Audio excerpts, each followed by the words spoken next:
Jesus quis ter uma igreja? A resposta para essa pergunta é sim. Jesus quis ter uma igreja. E a gente pode ver isso claramente nos evangelhos. Por exemplo, quando Jesus chama 12 apóstolos, aqui já está o primeiro sinal de que de fato Jesus quis ter uma igreja. Por quê? A antiga aliança, ela foi construída sobre as 12 tribos de Judá. Agora Jesus escolhe justamente 12 apóstolos para mostrar que sobre estes 12 apóstolos ele edificaria a sua nova e eterna aliança. Aqui começa a igreja. E a gente tem que entender que Jesus não escolhe 12 porque, quanto que eu escolho? 10? Não, eu vou escolher 12. Não.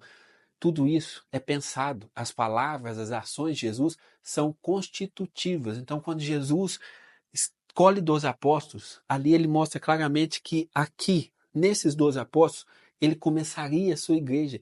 E depois Jesus, dentre os 12 apóstolos, vai chamar Pedro para ser o chefe da igreja. E aqui a gente vê claramente que Pedro é escolhido por Deus para ser o chefe da igreja. Quer ver só?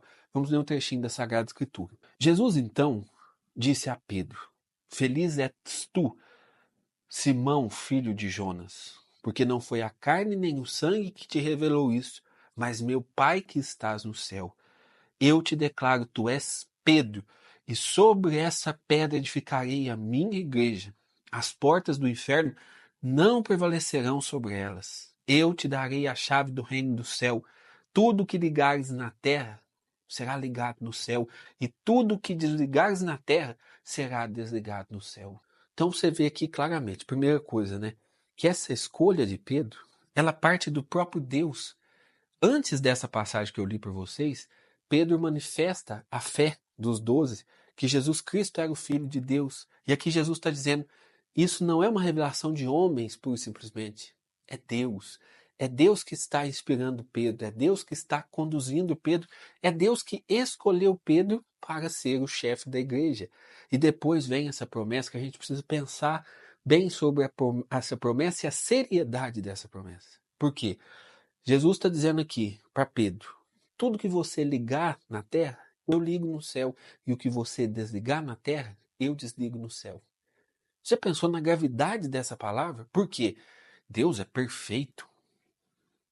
Como que Deus faz essa promessa? E se Pedro, por acaso, faz ou liga, ensina, proclama alguma coisa de errado aqui? Então ele teria que ligar isso lá no céu. Então Deus estaria errando. O Deus perfeito teria que ligar algo errado. Você prestou atenção na seriedade, então? Jesus só promete isso por quê? Porque ele iria confiar a Pedro o dom da infalibilidade. Ou seja, o Papa, São Pedro, o primeiro Papa da Igreja, depois todos os seus sucessores, eles têm essa assistência do Espírito Santo, que em matéria de ensinamentos de fé e de moral, eles não erram. Jesus está prometendo aqui para Pedro não apenas um poder humano, está prometendo uma graça, um auxílio divino que iria conduzir ele e todos os seus sucessores ao longo dos 2000 anos. Jesus faz essa promessa também aos apóstolos. Vou ler outro textinho para vocês aqui.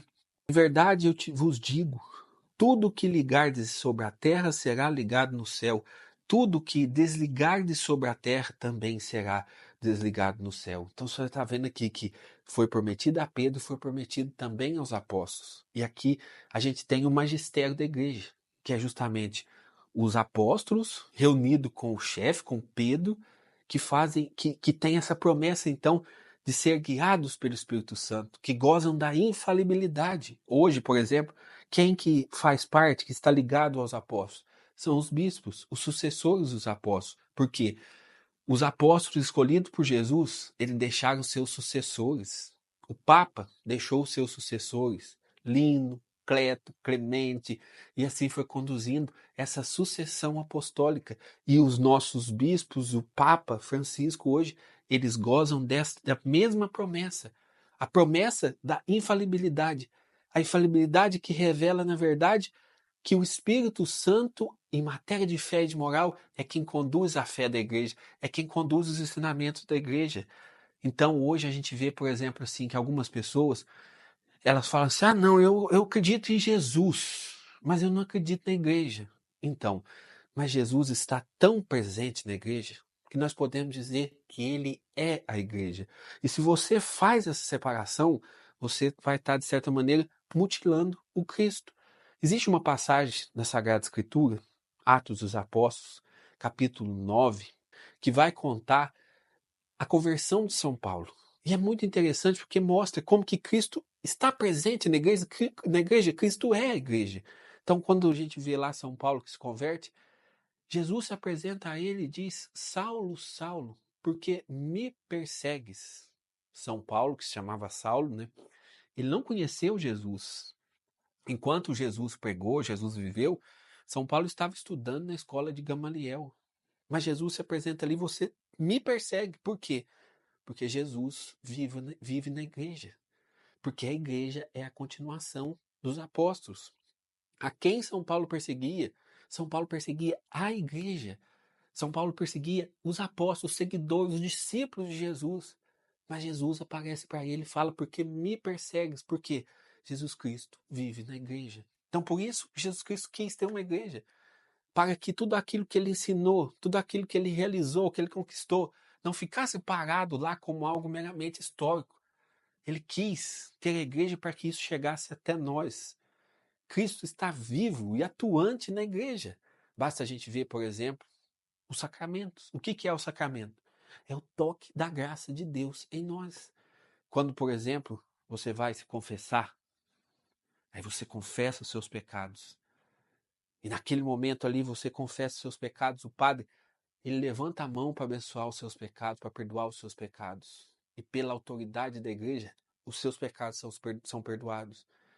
E a igreja nos ensina que aquela mão que levanta não é a mão do sacerdote, é a mão chagada de Cristo.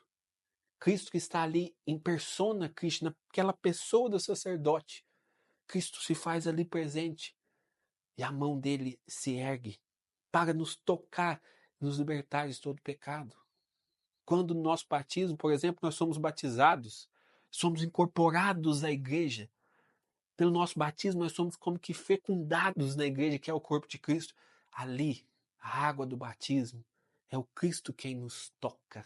É o toque de Cristo. Isso são os sacramentos. Então você observa que aquela salvação que Jesus conquistou na cruz, o perdão que Jesus conquistou na cruz, o batismo que Jesus instituiu e inspirou, diz para os apóstolos: ide batizai a todas as criaturas. Quem crê e for batizado será salvo. Esta promessa chega até nós pela igreja. Ela não ficou lá parada como uma coisa histórica que você pega e lê no papel. Não, ela chega até nós pela igreja. Por exemplo, nos próximos vídeos aqui, todas as segundas-feiras a gente vai fazer esse vídeo falando da catequese, falando da igreja. Eu quero primeiro falar da igreja. Nos vídeos sequentes, na sequência dessa série de vídeos, eu vou falar bem certinho sobre sucessão apostólica, sobre os títulos da igreja, mas para a gente entender. Jesus, por exemplo, deixa a igreja. Qual é o papel que a igreja vai fazer nos primeiros séculos? A igreja ela vai guardar para que a boa nova que Jesus nos deixou, que Jesus pregou, que Jesus ensinou, chegasse até nós de maneira intacta. Então, por exemplo, qual que era o critério para saber se uma coisa nos primeiros séculos ali, vale lembrar aqui uma coisa, nos primeiros séculos não tinha Sagrada Escritura, não tinha Bíblia. Há muitos aí protestantes que tudo é a Bíblia, mas a Bíblia, ela vai começar a existir, como a gente tem hoje, vai ser ali definidos pela própria igreja, os livros que compõem a Bíblia, somente no século IV. Então aqui no primeiro século, por exemplo, nós não tínhamos Bíblia. E se tivesse também, não existia a imprensa, não era como hoje, né, que você vê aqui.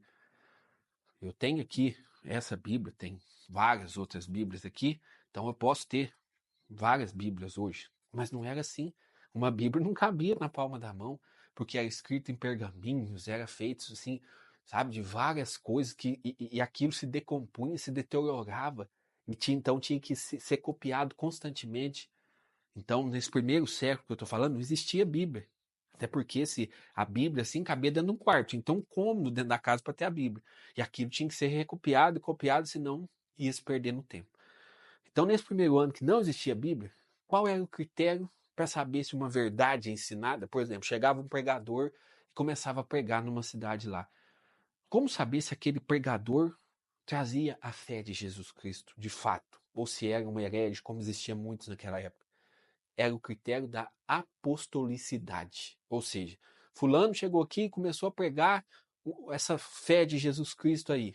Será que ele é cristão mesmo? Aí usava-se esse critério da apostolicidade.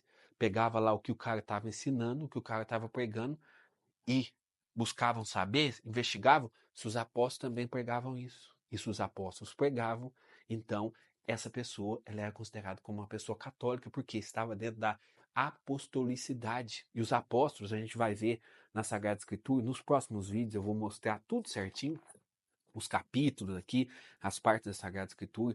Os apóstolos, eles fazem o que nos primeiros séculos? Eles começam a andar e fundar comunidade e começam a espalhar a fé cristã.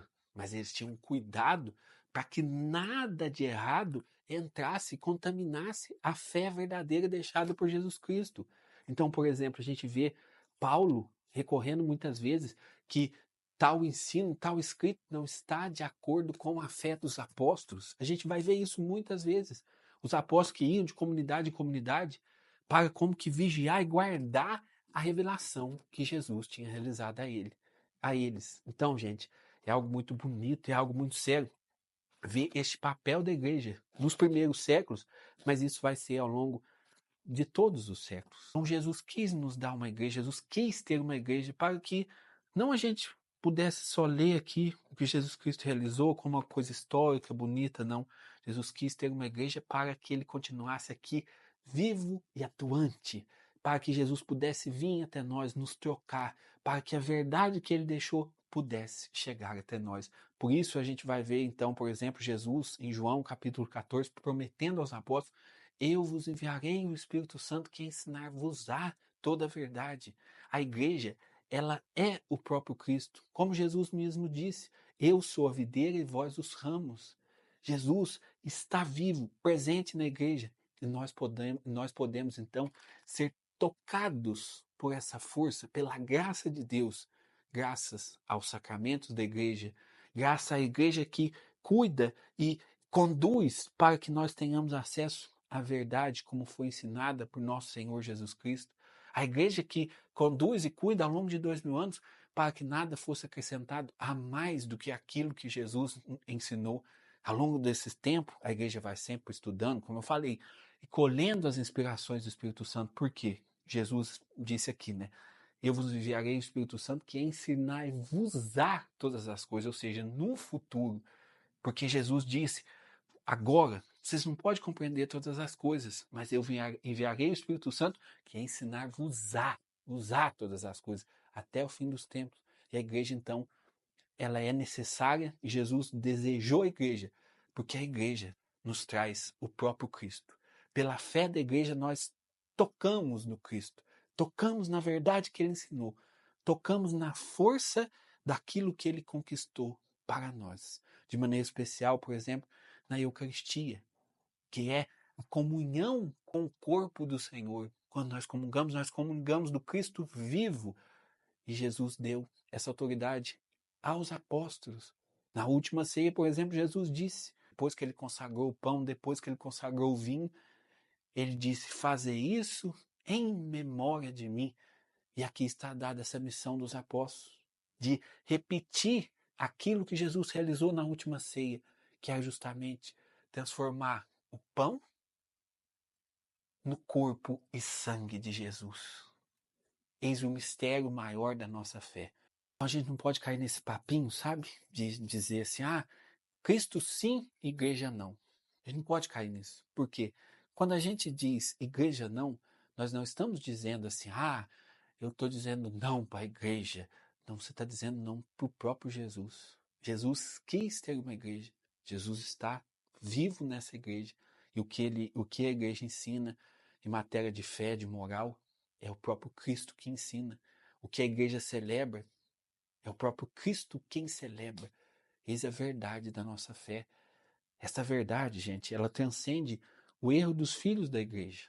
Porque tem gente que é assim, pega o pecado dos filhos da igreja e quer colocar na igreja e falar, não, não deve ficar na igreja por isso. Mas esses pecados, eles não são pecados da igreja, são pecados dos filhos da igreja, que são, na verdade, traidores da sua vocação, do seu chamado.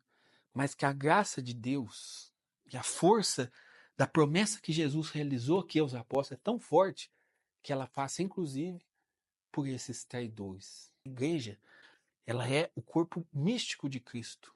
Isso que é bonito a gente notar. Nós não podemos reduzir a igreja simplesmente às pessoas que estão ali ocupando o cargo. É o corpo místico de Cristo. É a igreja dos santos. É a igreja dos apóstolos. É a igreja que vive na una santa igreja católica, apostólica e romana. Eis a nossa igreja, meus irmãos. Tenhamos amor em ser católicos, participar desse grande edifício da fé que é a igreja. Os papas ensinam para a gente que ser católico é como que participar de uma grande família. Por exemplo, quando no domingo a gente vai comungar, é como se a gente tivesse reunido nessa refeição, nessa comunhão de família, nessa grande mesa, a mesa que é a mesa dos santos, dos anjos, aonde Jesus Cristo vai ser o nosso alimento. É muito lindo ser católico. Sejamos católicos e católicos para valer, que conhece e ama a igreja. Em nome do Pai, do Filho e do Espírito Santo. Amém. Obrigado a você que assistiu esse vídeo. Curta, compartilhe, divulgue para que mais pessoas possam nos acompanhar. E se Deus quiser, segunda-feira que vem a gente está aqui com mais um vídeo falando sobre a igreja. Nessa primeira parte dessa série de catequese católica, nós vamos dedicar para falar da igreja. A gente precisa conhecer melhor a nossa igreja para a gente aprender a amar, né? Então, conto com você para compartilhar e divulgar esse vídeo. Deus abençoe. Até segunda-feira que vem.